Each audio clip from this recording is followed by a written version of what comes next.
દિલ્હીમાં કૃષ્ણચંદ નામનો એક વ્યાપારી રહેતો હતો. એની પેઢી ઘણા વર્ષોથી એક સરખી રીતે ચાલતી હતી. એ પેઢીની આદતો દેશ દેશમાં હતી. એક વખત એવું બન્યું કે એક સાથે શેઠને ત્યાં 5 લાખ રૂપિયાની તરત મુદતની હુંડીનો દેખાડ થતા તુરંત જ એના નાણાં રોકડા ગણી આપવા જોઈએ. વ્યાપારીઓ જોકે લાખો અને કરોડોનો વેપાર ખેડતા હોય, પરંતુ એ કોઈ દિવસ ઘરમાં કે પેઢીમાં રોકડ નાણું રાખતા નથી. ઘણા ખરા નાણાં તો વેપારમાં જ રોકાયેલા હોય છે, કારણ અવારનવાર આ નાણાં એકબીજાને ત્યાંથી આવતા જાય એટલે વેપાર તો ચાલ્યા જ કરે. હવે એવું બન્યું કે જે દિવસે કૃષ્ણચંદ શેઠને ત્યાં 5 લાખની હુંડી આવી પડી, તે દિવસે પુરાતમાં માત્ર 5000 રૂપિયા જ હતા. આથી શેઠે ઓળખીતા વેપારીઓને ત્યાં પોતાના મુનિમને મોકલી સગવડ કરવા માંડી. પણ સમયની બલિહારીને લીધે કોઈએ એક પાય પણ આપી નહીં. આથી મુનિમ રખડી રખડીને પાછો આવ્યો ને શેઠને બધી વાત કરી. શેઠ તો ચિંતામાં પડ્યા કે હવે શું કરવું, હવે કરવું શું? પોતાને ઘરે લાખોનું જહેરાત હતું, પણ જો એ બજારમાં મૂકે તો આબરૂ જ જાય ને.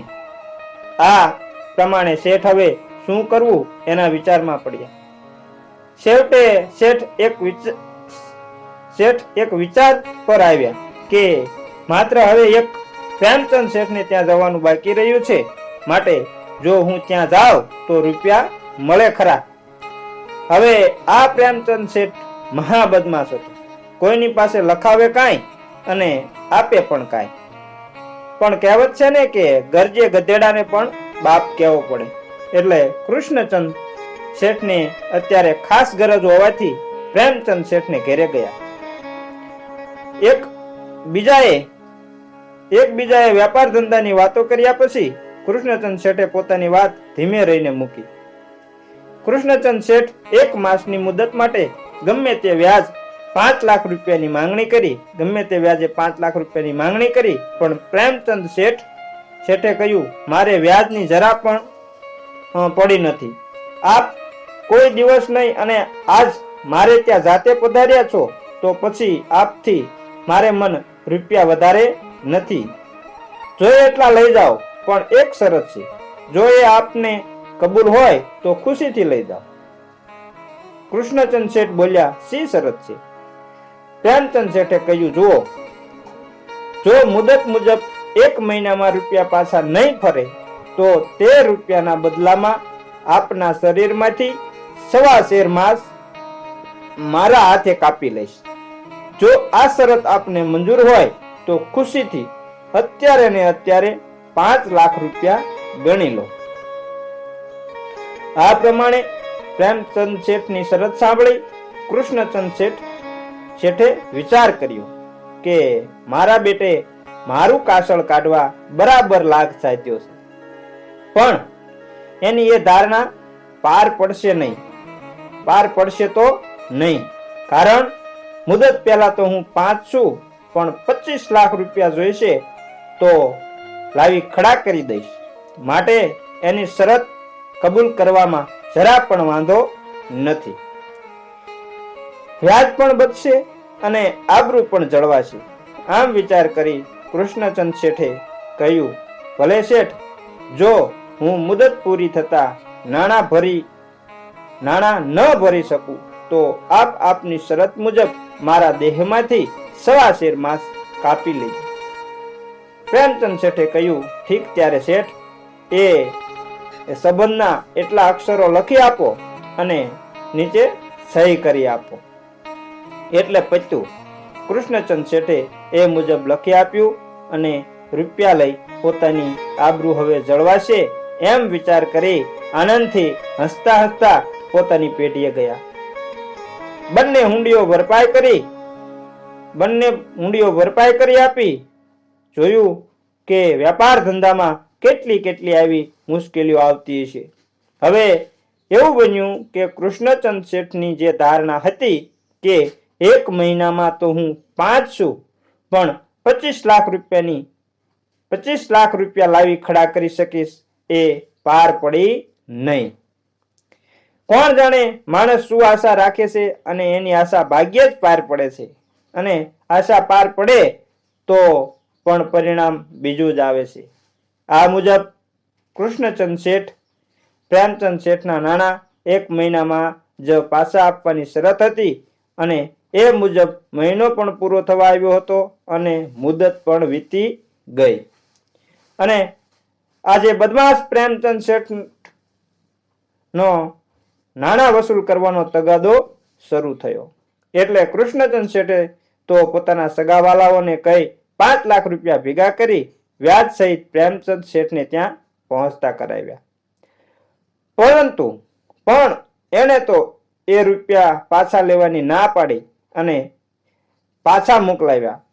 પ્રેમચંદ શેઠે કહેવડાવ્યું કે મારે 5 લાખ રૂપિયાની જરૂર નથી, પણ મારે તો આપના વચન મુજબ 1.25 શેર માંસ આપના શરીરમાંથી મારે હાથે કાપી લેવું છે. આ પ્રમાણે સાંભળી કૃષ્ણચંદ શેઠ નો માણસ એ રૂપિયા લઈ પાછો ફર્યો અને કૃષ્ણચંદ શેઠને બધી વાત કરી. આ સાંભળી શેઠ તો એકદમ ગભરાઈ ગયા અને પોતે માંદા પડી ગયા. કૃષ્ણચંદ શેઠ શરતથી બંધાઈ ગયા હતા એટલે એ લાચાર હતા. વ્યાપારીઓ માત્ર પોતાની જબાન પર જ કરોડોનો વેપાર ખેડે છે અને એ પાળે છે, એટલે શરત મુજબ વચન પાળવું એ તેઓની મુખ્ય ફરજ છે. ત્યાર પછી ઘણી વખત પ્રેમચંદ શેઠે પોતાની શરત પૂરી કરવા માટે કૃષ્ણચંદ શેઠને કહેવડાવ્યું. કૃષ્ણચંદ શેઠ તો માંદા પડી ગયા હતા અને એમાં વારંવાર પ્રેમચંદ શેઠના તેડાથી એમની તબિયત હાવ ખાટલા વશ બની ગઈ. આખરે બદમાશ પ્રેમચંદ શેઠે પોતાની શરત ગમે તે હિસાબે પૂરી કરવા માટે કૃષ્ણચંદ શેઠ પર ફરિયાદ માંડી, એટલે કે ફરિયાદ કરી. કૃષ્ણચંદ શેઠ સાવ અશક્ત હોવા છતાં પણ કાજીના તેડાથી કચેરીમાં ગયા. હવે કાજીએ કૃષ્ણચંદ શેઠને પૂછ્યું, શું તમે શેઠ પ્રેમચંદ પાસેથી 5 લાખ રૂપિયા લીધા હતા કે? કૃષ્ણચંદ શેઠે જવાબ આપ્યો, જી હા. એ રૂપિયા લેતી વખતે કોઈ શરત કરી હતી કે? જી હા. તમે આવી શરતે 5 લાખ રૂપિયા લીધા હતા કે? જો 1 મહિનામાં હું એ રૂપિયા ન આપી શકું તો મારા શરીરમાંથી 1.25 શેર માંસ તમારા હાથે કાપી લેવું. જી હા, શેઠે જવાબ આપ્યો. પણ મેં વ્યાજ સાથે રૂપિયા મોકલાવ્યા છતાં એમણે એ લીધા નહીં. ફક્ત એ તો 1.25 શેર માંસ મારા શરીરમાંથી લેવા માંગે છે. માટે આપને જે યોગ્ય લાગે તે ન્યાય આપો. આવું કાજીને શેઠે કહ્યું. કૃષ્ણચંદ શેઠનો જવાબ સાંભળી કાજીએ કહ્યું, તમારી શરત મુજબ તમે બંધાઈ ચૂક્યા છો, એટલે હવે તમને બીજી તો શી મદદ કરી શકું. માટે ફરિયાદી જે જગ્યાએથી 1.25 શેર માંસ કાપી લેવા માંગે તે જગ્યાએથી કાપી લેવા દો. આ પ્રમાણે કાજીનો ફેંસલો સાંભળી કૃષ્ણચંદ શેઠના તો હોશ જ ઉડી ગયા. પરંતુ એમણે ધીરજ રાખી વિચાર કરી કહ્યું, કાજી સાહેબ, આ ફરિયાદ સામે યોગ્ય ન્યાય મેળવવા માટે મારે બાદશાહ સલામતના દરબારમાં ફરિયાદ હાજર કરાવવી છે. માટે હમણાં આપ આપનો હુકમ અમલમાં ન લાવશો એવી મારી અરજ છે, મારી અરજી છે. કૃષ્ણચંદ શેઠની આ અરજને કાયદા પ્રમાણે માન આપી કાજી સાહેબે પોતાનો હુકમ બંધ રાખ્યો. પછી એટલે કૃષ્ણચંદ શેઠે તુરત જ બાદશાહના દરબારમાં અરજ કરી, ફરિયાદ કરી. બાદશાહ દિલ્હીના આ બંને આબરૂદાર વેપારીઓને ઓળખતા હતા અને એમાંય આવી નવાઈ પમાડે એવી શરત જોઈ વિચારમાં જ પડી ગયા.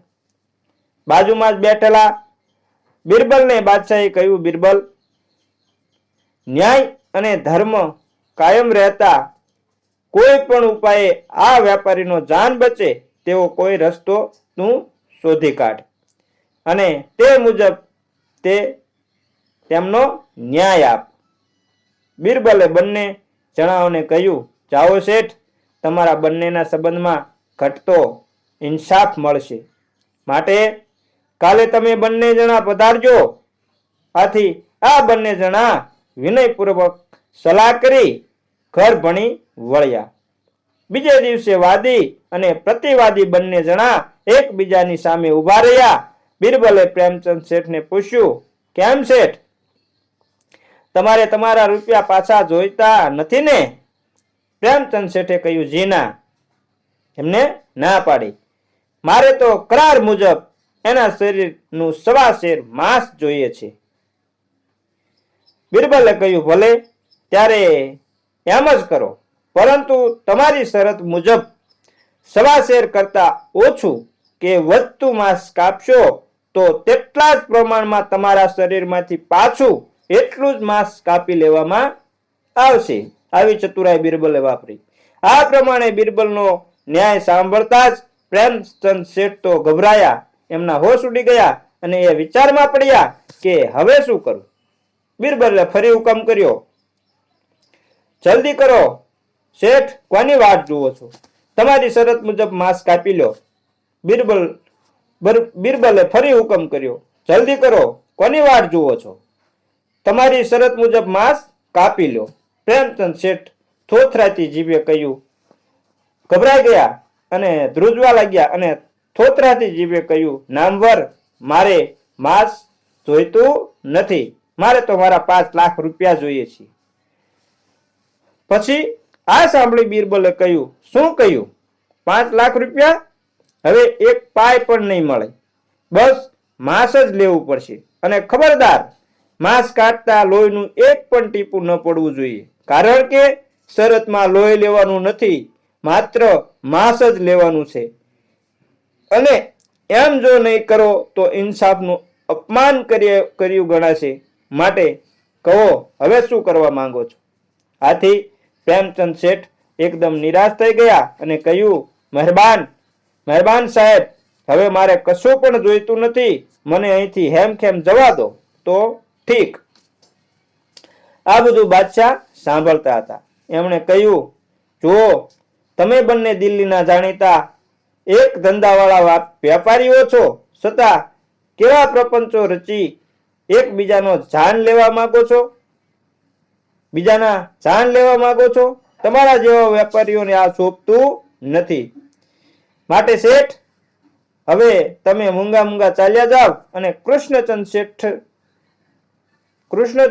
શેઠ ની દરબાર સમક્ષ માફી માંગો. બાદશાહના હુકમને માન આપી પ્રેમચંદ શેઠે કૃષ્ણચંદ શેઠની માફી માંગી અને ચાલ્યા ગયા. ત્યારબાદ કૃષ્ણચંદ શેઠે કહ્યું, નામવર, બિરબલના ન્યાય બુદ્ધિથી મારો જાન બચી ગયો છે, માટે પ્રેમચંદ શેઠ પાસેથી લીધેલા રૂપિયા હું બિરબલને ઇનામ તરીકે આપું છું. આમ કહી કૃષ્ણચંદ શેઠે રૂપિયા મંગાવી બિરબલને આપ્યા. બિરાદરો, જોયું કે વેપારીઓ પોતાની આબરૂ જાળવવા કેવા જોખમ વારી લે છે. જો આમ કેવા જોખમ વારી લે છે. મિત્રો, આમાં અમારી વાર્તા અહીંયા પૂરી થાય છે. અને જો અમારી વાર્તા સારી લાગી હોય તો અમારી ચેનલને લાઈક અને શેર કરજો અને કોમેન્ટમાં જય માતાજી લખવાનું ભૂલતા નહીં. અને ચેનલ પર નવા હોય તો હું તમને એક વિનંતી કરું છું, એક અનુરોધ કરું છું કે અમારી ચેનલને સબસ્ક્રાઈબ જરૂરથી કરી લેજો. જરૂર સબસ્ક્રાઈબ કરી લેજો અને સાથે બેલ આઇકનને પણ દબાવી દેજો, જેથી કરી અમારી ચેનલનું નોટિફિકેશન સૌથી પહેલા તમને મળે અને તમને અમે આવી નવી અને રસપ્રદ વાર્તાઓ પીરસતા રહીએ. તો જય માતાજી મિત્રો.